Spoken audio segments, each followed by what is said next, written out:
Queria primeiro que você falasse o que é esse tal de comunismo que a galera tanto tem medo, como o Rodolfo falou na abertura. Queria que você só desse um passant nisso. A palhinha, né? É. O comunismo é a forma de sociedade em que não existirão mais classes sociais, porque a exploração das pessoas vai ter encerrado a partir da consolidação, do poder dos trabalhadores. Assim, não tem como resumir o comunismo num pupurri, né, de coisinhas e fazer essa aproximação de uma maneira que talvez não seja suficiente de algum jeito.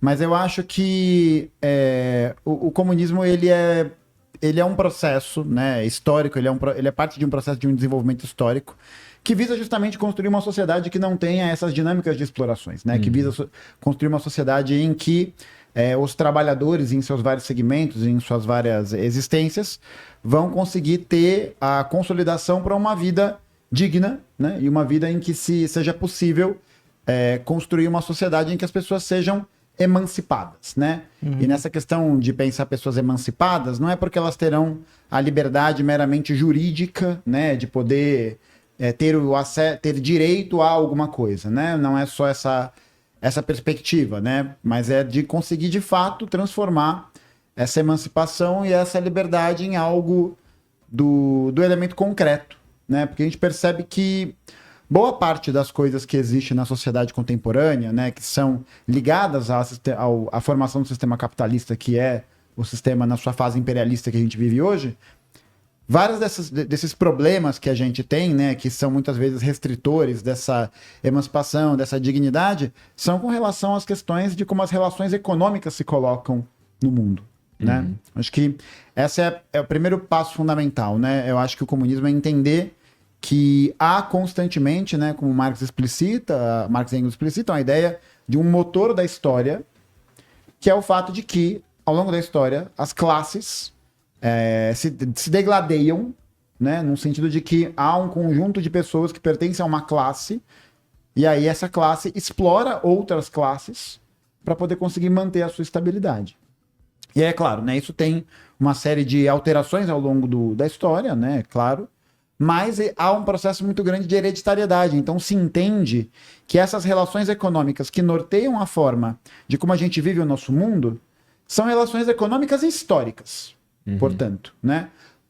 Por isso que a perspectiva, né, da luta comunista, né, do Partido Comunista, é de justamente construir uma sociedade em que o poder estará nas mãos da classe trabalhadora a partir de um processo em que essa classe trabalhadora vai conseguir desenvolver mecanismos de hegemonia e mecanismos de controle sobre esses aspectos que controlam a vida social e das relações econômicas, né? E quando a gente pensa isso, eu acho que é interessante a gente avaliar também que o comunismo também é parte constitutiva de uma nova perspectiva filosófica do mundo, tá ligado? Então eu acho que muito mais do que dizer que o comunismo será isso ou será aquilo, né? Eu acho que é compreender que é redimensionar a maneira de como a gente se relaciona com o mundo, de como a gente se relaciona enquanto indivíduo e enquanto sujeitos. E é um processo que visa justamente eliminar o elemento principal do tipo de opressão que a gente vive, que é justamente a mercantilização de todas as coisas, né? Todas as coisas são mercadorias no capitalismo. Então a ideia é justamente essa, é a subversão dessa ideia, a subversão, né, da transformação da força de trabalho em uma mercadoria, e porque a partir disso outras opressões incorrem em outras dinâmicas, né? Então pensar uma sociedade comunista significa também lutar para que haja um processo de emancipação total de todas as pessoas, né? De todas as pessoas que compõem esses grupos que de alguma maneira são estruturalmente oprimidos, né? E quando se pensa estruturação de opressão, né, ou coisas desse sentido, é importante entender que essa estruturação, ela é parte constitutiva, ela é uma parte física, material de como o mundo existe, né? Não existiria capitalismo se não houvesse colonialismo. Tá ligado? Assim, é uma relação simples, porque, na verdade, a elevação dos lugares das potências capitalistas, né? E acho que nesse sentido nem potências capitalistas, porque são das classes burguesas, né? Não é tipo o país, né? A Alemanha não existe. A Alemanha, ela é um estado que é governado por um grupo. Os Estados Unidos, né, ou uma entidade abstrata, ele não existe. Ele é um conjunto político que é governado por um grupo. Então esse sistema permitiu com que as classes dominantes de cada uma das regiões pudesse construir os seus domínios, pudesse construir as suas propriedades e conseguir viver às custas dessa exploração.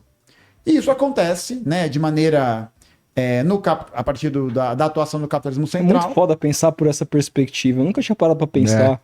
É como os países se formam. Sim. É entender que é uma coisa interessante, porque é pensar que há constantemente uma guerra em curso. Constantemente. Constantemente porque ela não se expressa na maneira de como a gente vê a guerra sob uma perspectiva muito fetichizada, né? Do Call of Duty, né? De morrer e nascer de novo, né? Porque a guerra, na verdade, ela é justamente a natureza vinda desse conflito. Qual que é esse conflito? É um conflito que se dá a partir da forma de como a sociedade está estruturada, em que, ao mesmo tempo, a gente tem uma empresa como a Sabesp, que lucra 3 bilhões de reais ao ano, no ano passado, e, ao mesmo tempo, ela não consegue realizar serviços de manutenção, de preparo, blá, blá, blá, blá, para evitar enchentes que matam as pessoas de leptospirose. Isso é um sinal da guerra. É um sinal dessa luta. Por quê? Porque há um interesse de classe, um interesse do grupo que coordena, que domina a Sabesp, que domina os conglomerados que querem comprar a atividade de saneamento, para que a Sabesp sirva para alguma coisa. Qual que é essa coisa? O lucro. O que é o lucro? É esse processo oriundo, de alguma maneira, dessa exploração. Isso acontece em caráter colonial direto, né? Uma brisa. Eu tô produzindo um vídeo agora pro canal que vai ser uma animação sobre a Palestina. Spoiler, né? Você viu aqui em primeira mão. Mas, fazendo a pesquisa para isso, a gente começou a pesquisar como, por exemplo, o Império Britânico era um país eco de merda, né? Uma ilha que não faz sol. Não, então já começa de saída, né? Povo triste. Sim. É isso. É meio assim até hoje. E eles dominam um território que, se não me falha a memória, é o equivalente a 25 milhões de quilômetros quadrados. O território da Grã-Bretanha tem 245 mil quilômetros quadrados. Então é um território que é mais de 100 vezes, você vê que, né, falhou, mais de 100 vezes o tamanho do próprio império. E o processo de industrialização que aconteceu por lá ajudou a enriquecer as pessoas de lá, mas ajudou também a enriquecer os grupos que detêm seus negócios girando nesses países. Então, eu acho que pensar, né, numa sociedade comunista significa, primeiro, analisar historicamente como que isso se postula diante de nós, como que isso aparece, né? Porque eu acho que dá uma concretude.